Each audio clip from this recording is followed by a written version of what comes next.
Hey there, Gemini. This is going to be for Gemini, Sun, Moon, or Rising sign. And today we're going to do the Celtic Cross.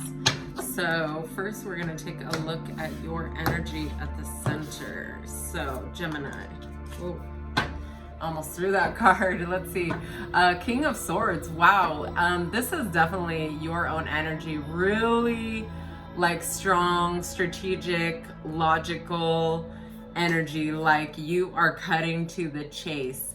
Whatever you have going on, you are like strategizing of like either how to get it. This card actually represents a lot of wisdom and clarity of thought. So really good place for you to be, Gemini.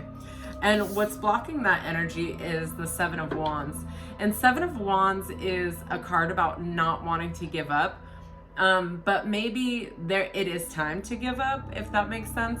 If there's something that you're hanging on to, struggling with, definitely consider whether or not it's time to move on from that. But because what's blocking you from having this like clarity, this strategy, is like something that you're not wanting to give up on, and maybe you need to make the choice to either give up on it to move forward. But that's all about you. This is like solar plexus energy, going to get it, really having that driving force moving forward. So what is influencing you? What spirit is influencing you to motivate you, really, I feel like, is the Nine of Cups. This is like happiness, joy, total emotional fulfillment, right? That's what you're after. And it's really interesting to me that you have the King of Swords as your center card, and then you have this Cups energy, because the King of Swords generally is like emotionless. So this tells me that you are actually balancing your emotions and taking them into consideration when it comes to your strategy for moving forward. What's grounding you is the Seven of Swords. So another seven, actually. So Seven of Wands and Seven of Swords, and this is what's grounding you. The Seven of Swords actually could be a card of lying, cheating, stealing, but I don't really feel like that's it, because this is the energy that's grounding you. I more feel like this is sort of this lone wolf type energy where you're feeling like you have to do things by yourself, and also I feel like that though is making you realize how self-reliant you are. So that is what's grounding you. In your recent past, we have a Queen of Cups. So this could be someone that is supportive to you. This could even be your energy. Queen of Cups is really cares about her emotions, cares about her relationships. This could be a friend or lover, but someone that is really like in touch with their emotions, someone that you're like connected with. Queen of Cups. And she's coming out in your recent past. So that could represent you, or it could represent somebody else.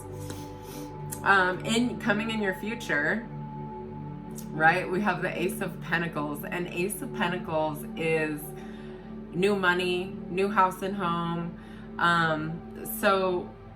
But this is just, at this point, just an idea. Maybe you want to move, maybe there's a big purchase that you want to make or something like that.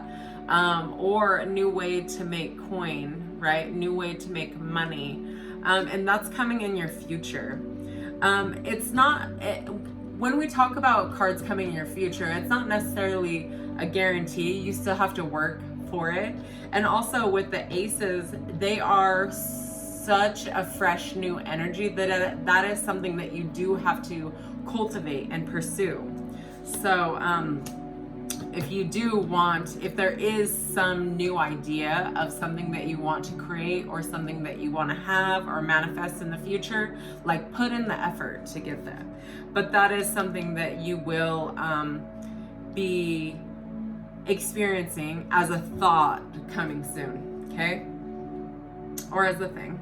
And then house and home, you have the Seven of Cups. So I feel like, again, the Ace of Pentacles could represent house and home. So you could be moving. And with the Seven of Cups is about having a lot of choices, right? Sometimes there's too many choices. And really, there still is a best choice when it comes to the Seven of Cups. So there's a bit of confusion. I feel like you're not, it does actually feel like whatever Gemini this is for is probably moving or having some changes that they're wanting to do with their household.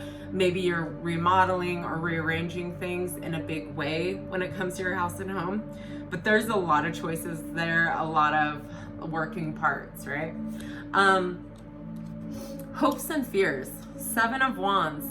Why do I just keep getting the Gemini, you might be moving soon. Seven of Wands even, with hopes and fears. This is 10 Wands, okay? This is about really having a lot of baggage. So it feels like you are moving on from something, or with it being hopes and fears, it's like you want to move on from something, but maybe you're unsure about making the move. Maybe you're a little bit afraid of what's next. But I feel like with the Ace of Pentacles coming in your future, like it's gonna be really good. You're gonna make the right choices, okay? And then you have an 8 or hindrance. That's what this card is, an 8 or hindrance to the next card. 5 of Pentacles is a card about feeling left out in the cold. And actually this does feel like it very much, again, it's something to do with your living situation or your relationships. 5 of Pentacles is, sometimes the 5 of Pentacles can also represent like the need to ask for help, not wanting to ask for help, but it's just right there and literally you can help yourself, okay? So this is a hindrance. And also I want to mention, because you have the 7 of Swords here, and the 7 of Swords is a card also about feeling like you have to do things by yourself. And the 5 of Pentacles is a card about sort of not wanting to ask for help, wanting to do things by yourself. So I feel like for you, Gemini, like asking for help could be really important. Although it's the 8 or hindrance to this card, right? That 5 of Pentacles. And then you have the Hermit, and this is sure to come in your future. So I feel like the month of April, you might be just sort of taking a reprieve, being alone, spending some time alone. And Geminis, that always say for my gems, it's like you have this energy, there's this duality to Gemini where they can be super social and outgoing, but they absolutely need their alone time. So I think like prioritizing your alone time and really getting things put in perspective for you is going to be detrimental to overcoming whatever this 7 of Wands is that's sort of blocking this clarity with the King of Swords, because this is the energy that you are capable of being in, the King of Swords, right?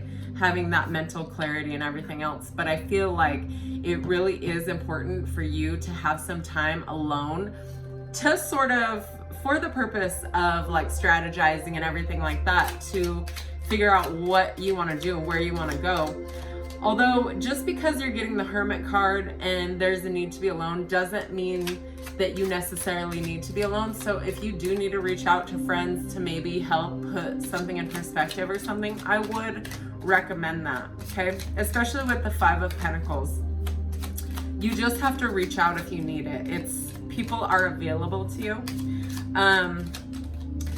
Yeah, all right, let's pull. I'm just gonna pull one little oracle card, little chakra oracle card for my Gemini. I got one that flipped over here. Oh wow, chakras in balance, unity, nice. It says the only illusion is separation. The only illusion is separation. So you have everything that you need available to you, and you're not separate, because there are just, with the 2 cards that are sort of like these loner cards, and then the Hermit and the King of Swords, I almost feel like you have, like there's something that you're ready to end and something that you're ready to re-begin, but you're just like sort of holding these boundaries and feeling like you need to do it all yourself. So definitely reach out if you need assistance with anything. All right, Gemini, I love you. See you next time.